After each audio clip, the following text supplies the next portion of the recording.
We all know that questions are important to selling, but very few of us know where the idea about questions and their importance came from. I can tell you the month and the year in which that idea came about. It was July of 1925, when a very, very talented man called E.K. Strong wrote the first great book about selling, called The Psychology of Selling, July of 1925. And in his book, he said, there are two kinds of questions. There are open questions, where I ask a question and you have to give me a long answer. So I might ask a question like, could you tell me about your business? And so you'd have to tell me quite a lot of things. Or I could ask a closed question. A closed question, I might say, is it true that your business started in 1989? Yes? No. It's closed because it's binary. You could answer in one word.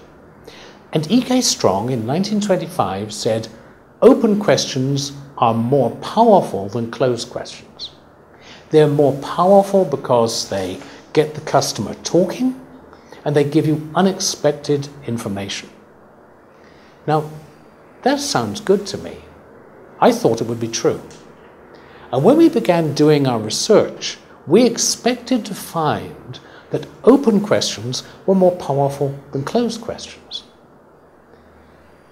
One of the first things we did was IBM allowed us to travel with their 16 top salespeople in Europe. And we expected to find that these top salespeople would ask more open questions than the average of the sales force. No difference.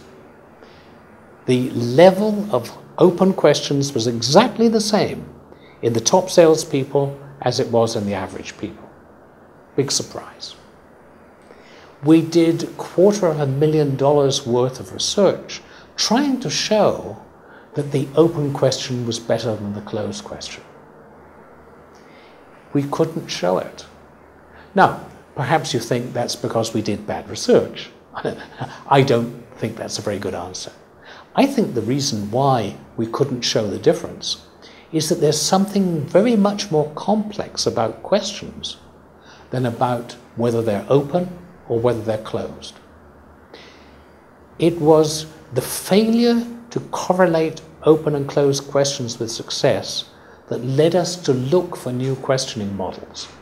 And out of that research came the spin model. And so it's always interesting to me to go all the way back to 1925 and said, where did that idea come from? It came from E.K. Strong. Did he ever test it? No. What did he write? He wrote, I am an interviewer. He was a recruitment interviewer. When I interview candidates for a job, I find I learn more by asking open questions. So selling is like recruiting. It's the same thing. Well, he assumed that, but the evidence says that's not so.